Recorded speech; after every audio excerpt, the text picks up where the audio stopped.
Thank you all so very much. Lieutenant Governor Patrick, Speaker Strauss, I look forward to working with both of you as we unite to make Texas even better. To the members of the House and the Texas Senate, our co-authors in the next chapter of the greatest state in the United States of America.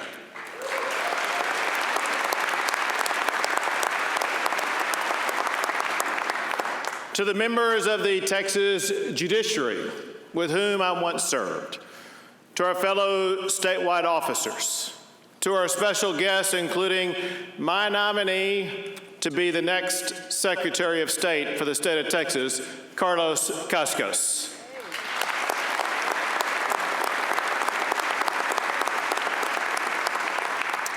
And to all of my fellow Texans, let me start by following up on something that Speaker Strauss mentioned.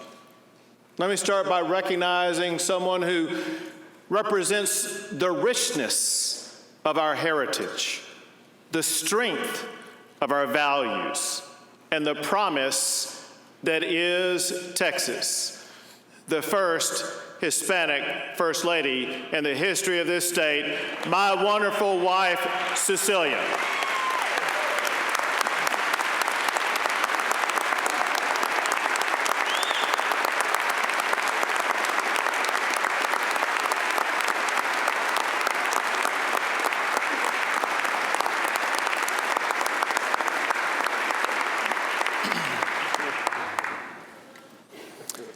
Well, as your governor, I am proud to report that as the sun rises on 2015, the state of Texas is strong, and together we are about to make it even stronger.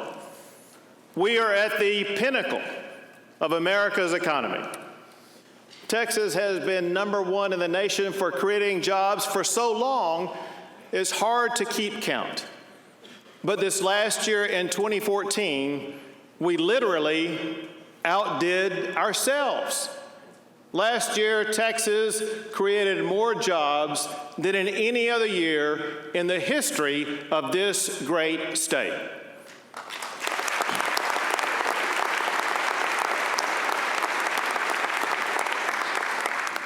And already this year, reports show that our economic engine continues to gain steam. Last week, our comptroller, Glenn Hager, reported that sales tax revenue in January increased by about 11%, surging to an all-time record. It's the 58th consecutive month of year-over-year sales tax growth. The reason why Texas leads the nation is because of our greatest natural resource, and that is the people of Texas, the people who've built a strong and diversified economy. Texas leads the nation as a beacon of individual liberty and economic opportunity. Our job is to ensure that we not only keep it that way, but that we work together to make it even better. Earlier today, I submitted a budget that charts a course that will keep Texas #1 in the United States of America. You know, we've already seen the important challenges that we face going forward. As we look to some of these challenges, the way I see it is that our journey begins with striving to create the best education system in America. We've seen that we can do it. In Dallas, for example, African American and Hispanic students pass AP exams at a higher rate than any other place in America. In the Rio Grande Valley, I visited the Idea Weslaco Charter School, where about 99% of their high school seniors go on to college. And I'm so very proud to say that the Irving Independent School District has been recognized as the 2015 Advanced Placement District of the Year. Irving is the very best ISD for advanced placement in the entire United States of America.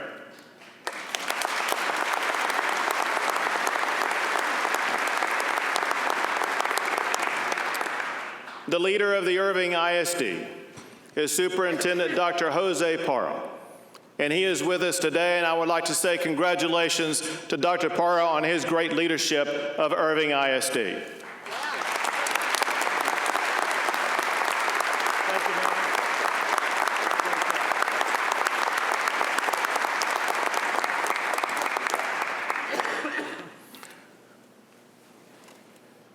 Together, we must not rest.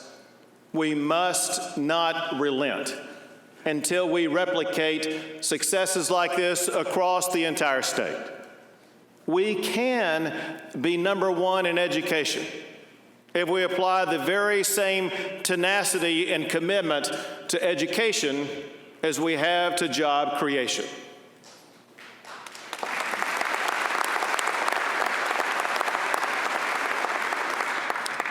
I'd like to recognize Will Metcalf from Montgomery County.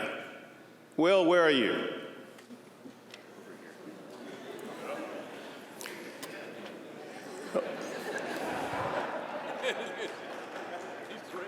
Will, congratulations on your election. I think you are unique among your peers because I think you are the youngest member of this body.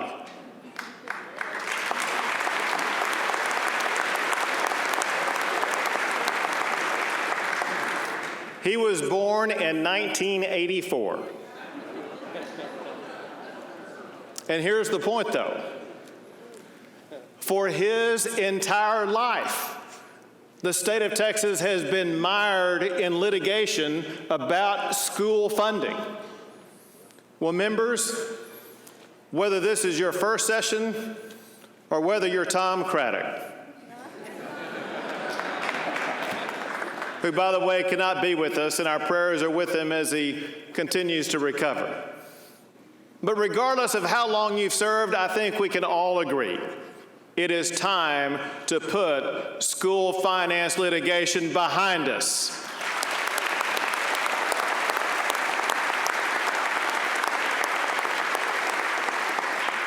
It is time to stop fighting about school finance, and it's time to start fixing our schools to make them better for our students.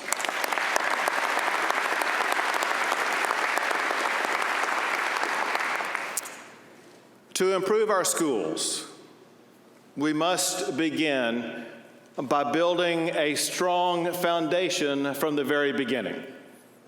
Our goal should be to ensure that all students in Texas are performing at grade level in reading and math by the time they finish the third grade.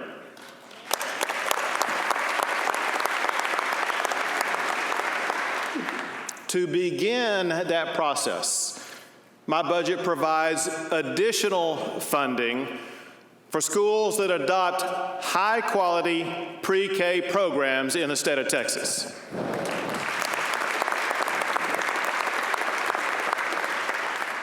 My plan also provides pre-K through third grade teachers with world-class literacy and math teacher training programs.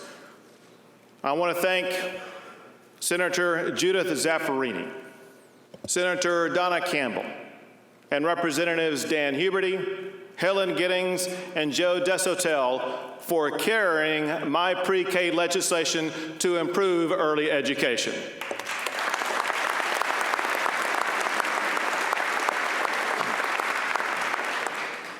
To begin the process of improving our schools and advancing our students, we must improve early education. That's why I am declaring early education as my first emergency item as governor of Texas.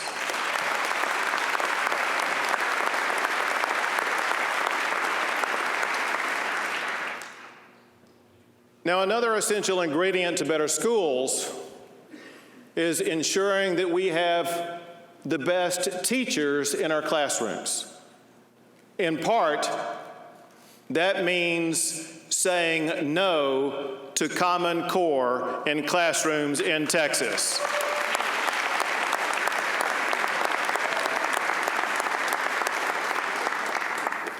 We can bring out the best in all of our teachers by getting rid of these one-size-fits-all mandates and trusting our teachers to truly educate the students in the classroom. So my budget invests more in teachers who focus on STEM-related subjects and teachers who serve our most disadvantaged students.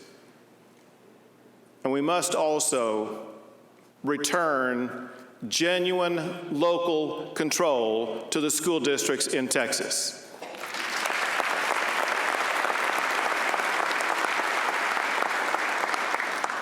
Now, I know that last session you all took a big step in that direction. This year, let's take another big step. This book right here contains all of the education-related laws in Texas. It is absurd to micromanage educators with all of these laws. Let's cut those laws down to size by allowing school districts to opt out of parts of the education code so they can design an education plan that best fits their community needs.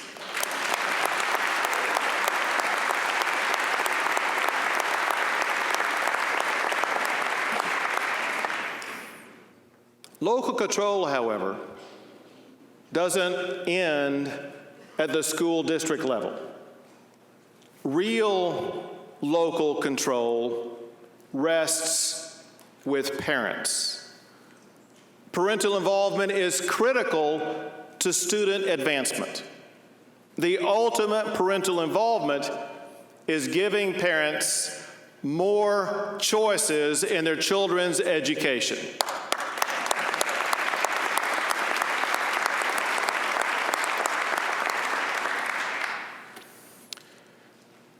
No one said that better than Keisha Riley from Houston, Texas.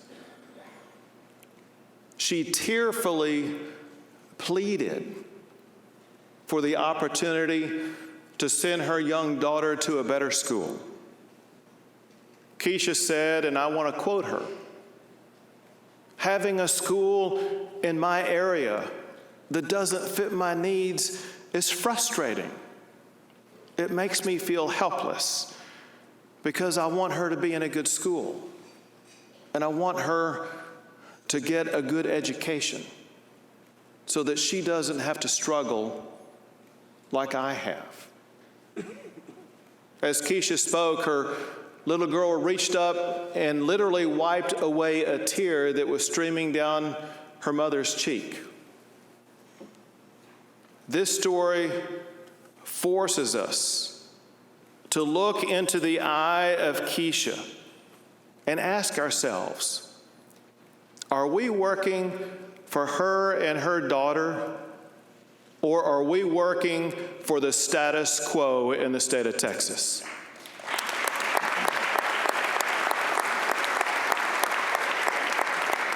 The truth is, when parents have more options, students win. There are plenty of examples. Let me give you one. Grand Prairie ISD is an open enrollment school district that allows parents to choose the school that is best for their children. And the results show substantial improvement in student achievement. Grand Prairie ISD's graduation rates improved dramatically over 7 years, with 20 percent point gains among Hispanic, African American, and economically disadvantaged students. Our parents deserve these choices. Our students deserve these results.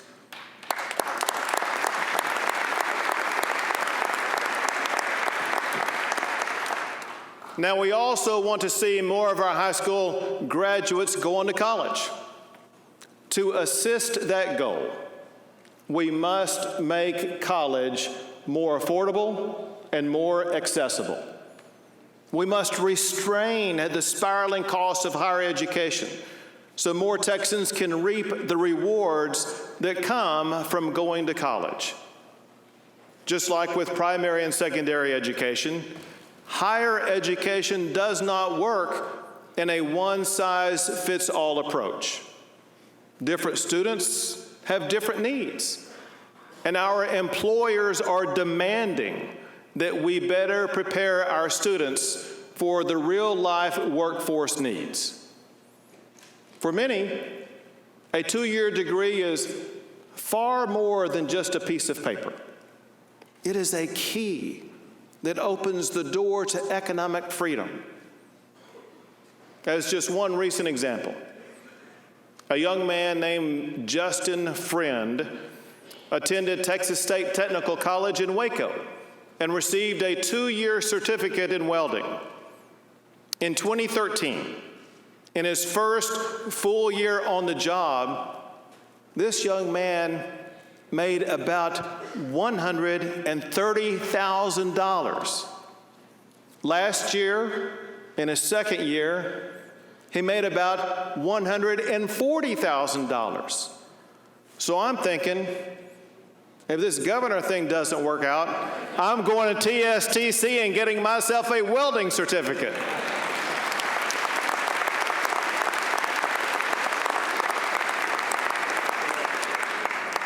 The fact is, not everybody needs a four-year college degree. So we need to expand and support our community colleges that serve as the gateway to better jobs and as a step toward further education opportunities. And then we also must focus on elevating the national research standing of our universities in this state.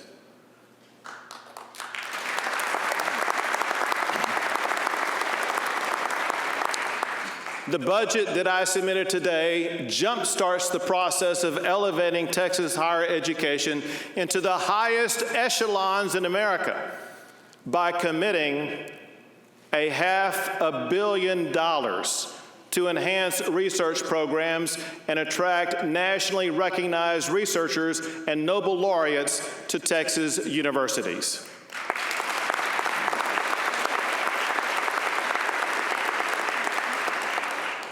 The trail for this game-changing success has already been blazed. The Chancellor's research initiative at the Texas A&M system has been recruiting the world's foremost research scholars to College Station and Prairie View A&M, including 3 Nobel laureates and 11 members of national academies. One of these great minds is with us here today. Dr. Chris Flutus, a member of the National Academy of Engineering. He was recruited from Princeton and serves as the new director of A&M's Energy Institute. Please welcome Dr. Flutus.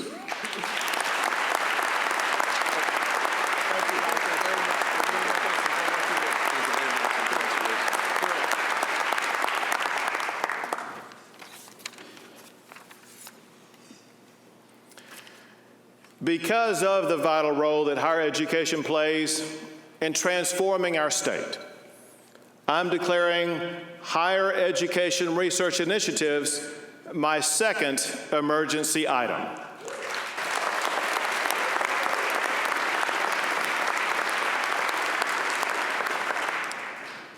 Now, in addition to educating our students, another fundamental responsibility of government is to build the roads that Texas need to travel on. With the passage of Proposition 1 this past year, Texans sent a loud and clear message that they are tired of being stuck in traffic. It's a sad day in Texas. when a guy in a wheelchair can go faster than some of our traffic stuck on some of our congested roads.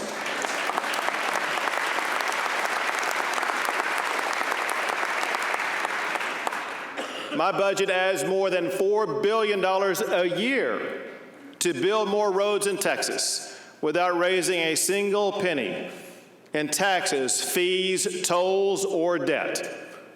This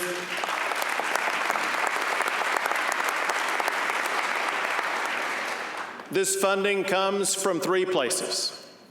One is the funding received from Proposition 1. Two, it ends the diversion of state highway funds. Tax dollars paid for roads should be spent on building more roads.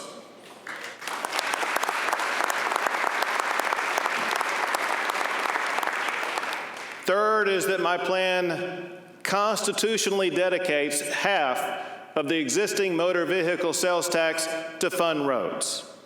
The plan, including the constitutional amendment, is needed to ensure that TxDOT has the sustainable, recurring, and predictable revenue needed to plan large-scale, multi-year construction projects.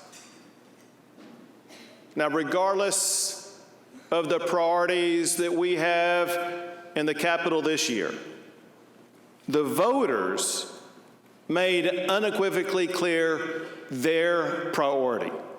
They want more roads funded. And I want to thank Senator Robert Nichols and Representatives Joe Pickett and Larry Phillips for your work to make this happen.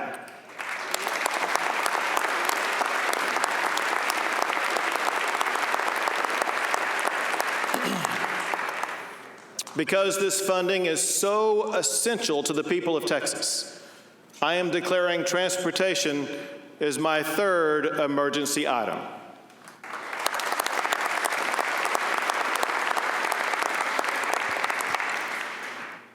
Now, when it comes to our state's responsibilities, our first and foremost obligation is to protect our citizens' safety. We cannot be naive to the threat posed by drug cartels, transnational gangs, and human smuggling and trafficking operations. In the face of such evil, we cannot respond with apathy, but with resolve. One of my many visits to the Rio Grande Valley, I met a young Latina who pleaded with me to keep my promise to secure the border.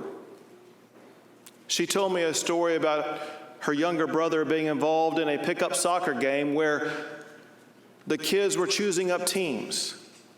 But one of the boys to be chosen was the son of a known cartel member. Should her brother pick the boy to play for his team? What would be the consequence if he did? What would be the consequence if he didn't? Our children should not have to make these types of choices. We cannot fail that young Latina. We cannot fail our fellow Texans. We must do what the federal government has failed to do. We must secure our border.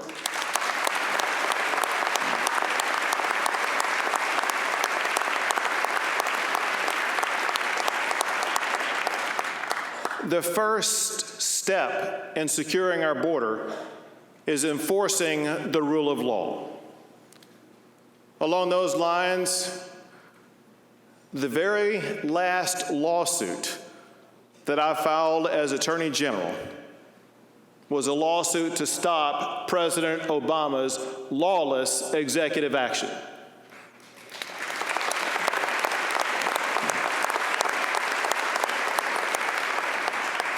I'm proud to report that late last night, a federal judge halted the president's executive action plan.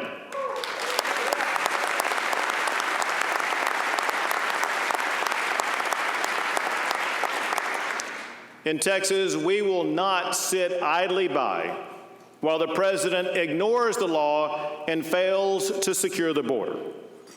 That's why I have a comprehensive border security plan. My plan more than doubles the spending on securing the border. It adds 500 new state troopers, more Texas Rangers who can focus on corruption, more funding for local law enforcement, more for technology to stop the transnational criminal activity that threatens every community in Texas, by hiring more DPS troopers for border security.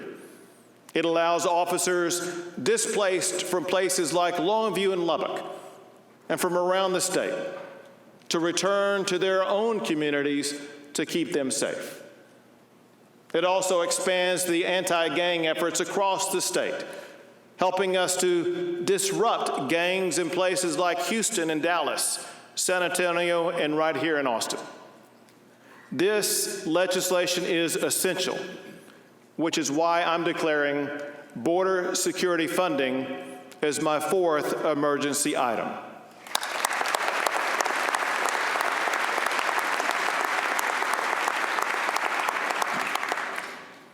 But the reality is that the DPS could not recruit, train, and deploy 500 new troopers overnight. It takes time to ramp that up.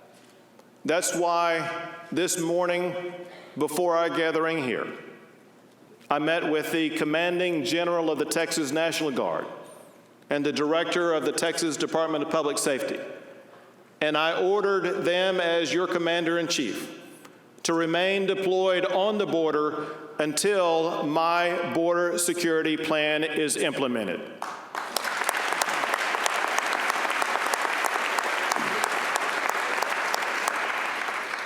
As governor, I have identified the funds needed to keep the National Guard in place until the legislature acts. As soon as the DPS has the permanent resources needed to secure our border, then we can bring home our dedicated National Guard troops. We must remember the hardship that such long deployment puts on our National Guard troops, on their families, and on their careers. We should all be deeply grateful for their dedicated service. With us today is the commander of our National Guard, General John Nichols, and the director of Texas DPS, Colonel Steve McCraw. And through them, let us show our thanks to the men and women who've been serving on the front lines to secure our border.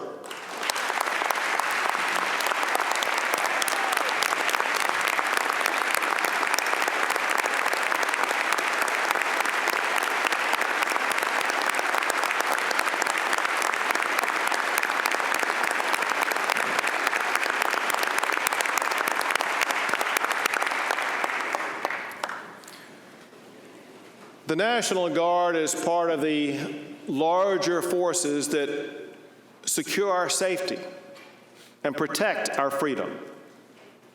America is the brightest beacon of freedom the world has ever known because of men and women who have worn the uniform. Some are in this room today. I'd like to start out by recognizing any member of the state legislature, House, Senate, or statewide official who has ever worn the uniform of the United States military. Would you please stand?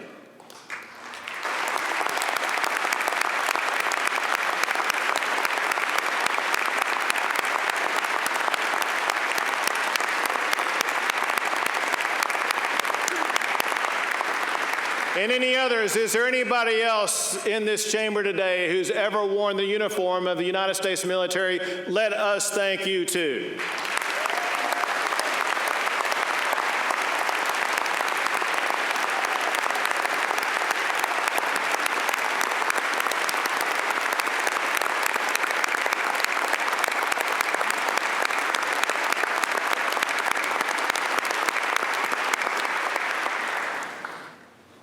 Because of those who fought on battlefields around the globe, we have the freedom to fight on the battleground of ideas in capitals like this. But no generation represents that more than the greatest generation, those who brought us through World War II. Few of those heroes still remain, but one is with us today.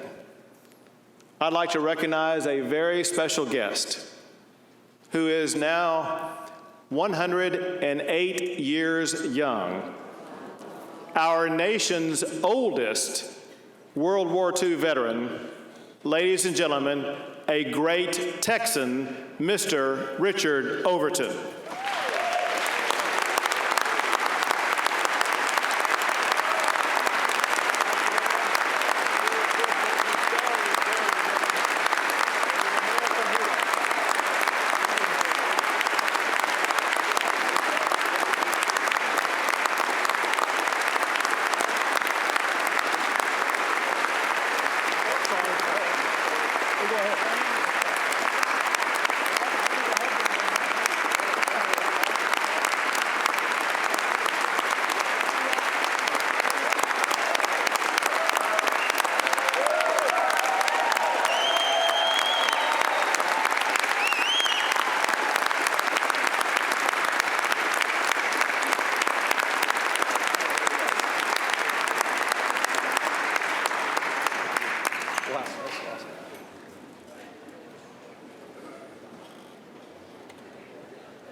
Saying thank you is great and a lot of fun, but it's not enough for those who risked their lives for us.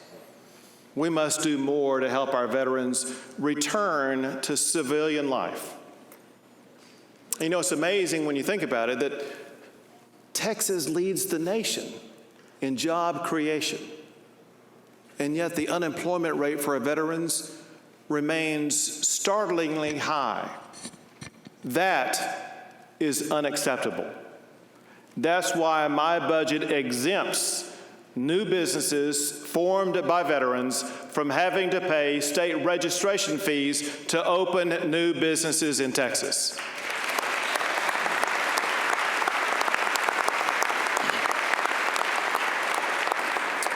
My budget also exempts new businesses formed by veterans from paying the state franchise taxes for the first 5 years.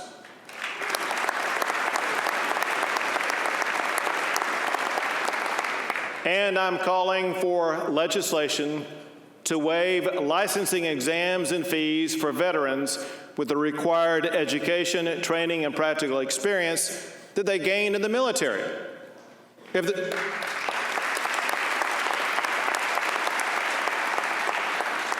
If the training they received as an electrician, a technician, or some other job is good enough for the United States military, by God, it is good enough for the state of Texas.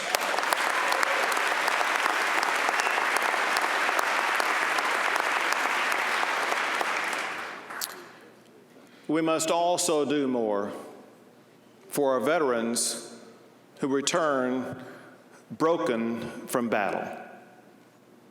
The fact is that not all wounds are seen.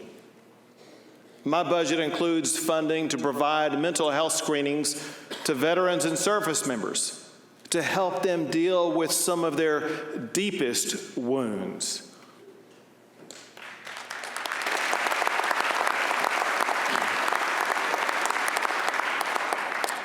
But I think we all know in this chamber that it's not just our veterans who need better access to health care. We also need to provide more funding for women's health programs.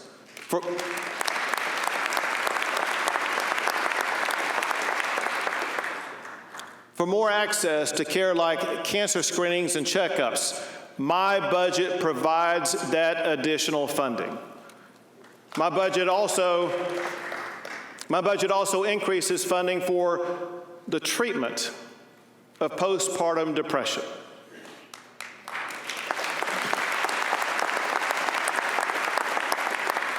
And to get and keep more doctors in Texas, my budget increases funding for residency programs.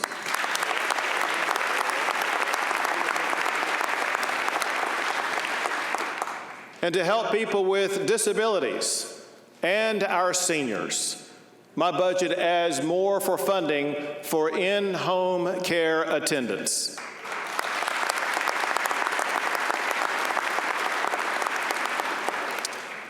Now, we as a group, we can do all of this while still fostering the economic model that creates more jobs than any other state. While our job creation is legendary, many states are overhauling their economic development programs to compete with Texas. We will rise to that challenge by making the Texas Enterprise Fund more efficient, more effective, and more transparent to help grow jobs even more in the state of Texas.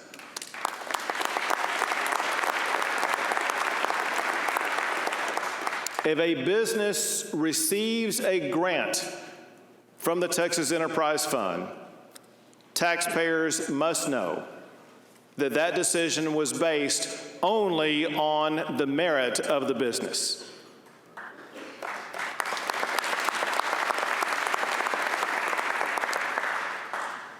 But I think most of us agree that the best way to create more jobs is to permanently reduce the business franchise tax in Texas.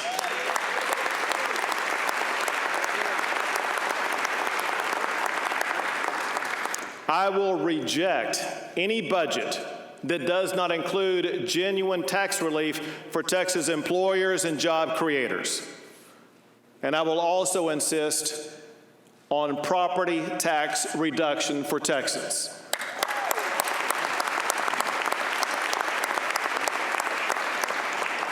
It is time for property owners, not government, to truly own their own property.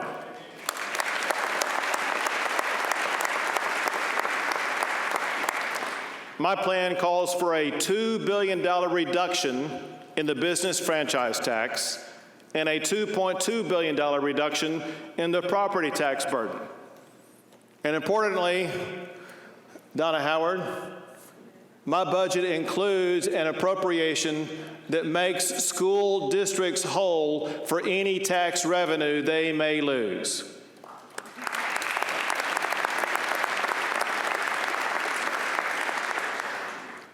But the property tax reduction must be lasting.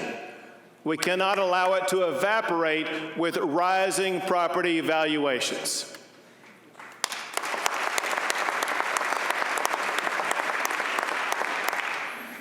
And Senator Eltife, to keep Texas fiscally strong, the time has come to begin reducing our state's debt.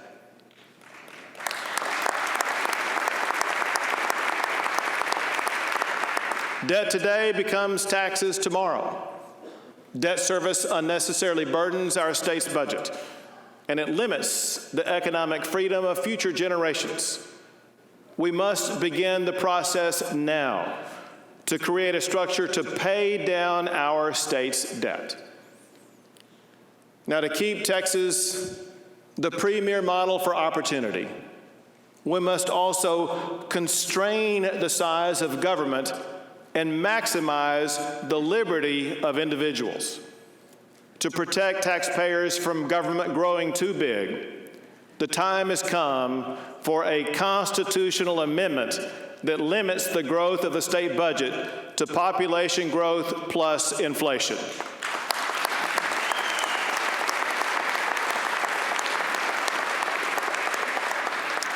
Texas families have to live within a budget. Government should too.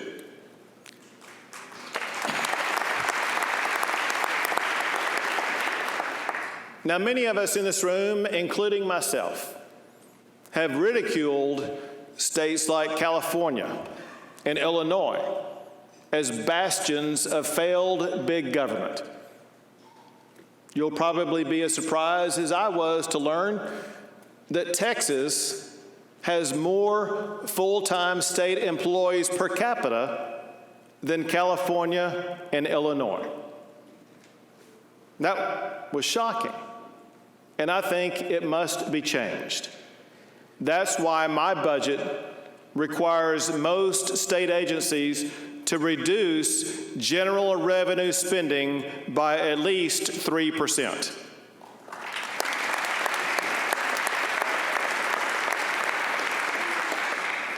Some of those cuts can come from hiring freezes and reductions in fuel and travel costs. Now, accepted from these budget cuts are public and higher education formula spending, pension obligations, and amounts required by the federal entitlement programs. To lead by example, I am cutting the governor's office budget by more than 10%. I can do it. Other agencies in the state of Texas can do it too.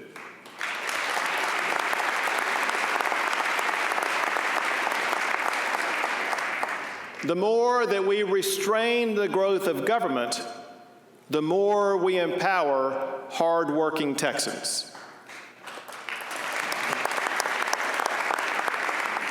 These budget cuts will make our budget even leaner, while also helping us to prioritize spending that will make our state even stronger. Now, let me briefly follow up on a word that I mentioned moments ago. It's the word liberty. That one word encapsulates what America is all about. That word symbolizes the state of Texas. I look forward to expanding liberty in Texas by signing a law that makes Texas the 45th state in America to allow open carry.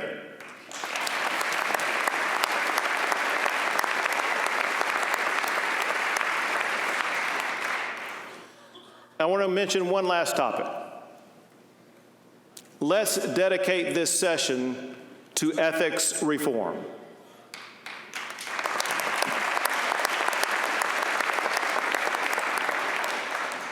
I want to work with you so that we can together strengthen the faith and trust that Texans deserve from us. It's a reminder of who we really work for, and that is the citizens of Texas. My blueprint that has outlined every single issue I've talked about today, as well as so many more, includes ethics reforms like requiring elected officials to disclose contracts they may have with public entities, prohibiting lawmakers from voting on legislation from which they could profit, and more disclosure of campaign finance information.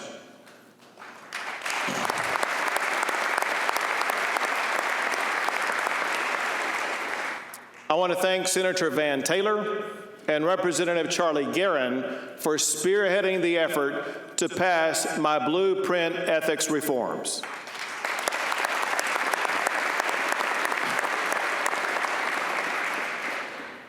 And when you think about it, the most important commodity that we have as elected officials is the bond that we share with our constituents. Transparency and rising above the appearance of impropriety will strengthen that bond. But rejection of ethics reform could weaken that bond and rightfully raise suspicions about who we truly serve, ourselves or the people of Texas. Because these ethics reforms are so important, I'm adding them to my list of emergency items.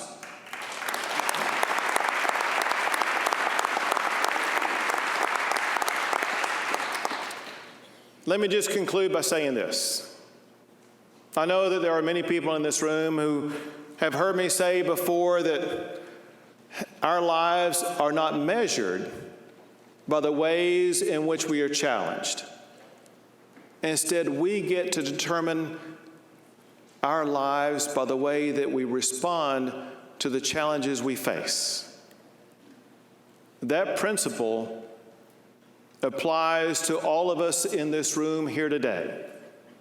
It applies to the work that we are undertaking during this legislative session. Our fellow Texans face many challenges. The need for better schools, for more roads, for border security, better health care, more jobs.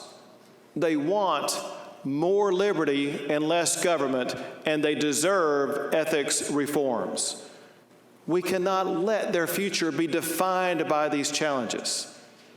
Instead, it is our responsibility to work together to respond to these challenges. Texas needs us to succeed. America needs us to succeed.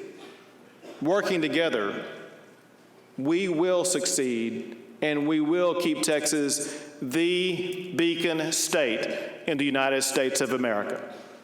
May God bless you all, and may God continue to bless the great state of Texas as we work together this session for greater success. Thank you so much. Thank you, sir. Appreciate you.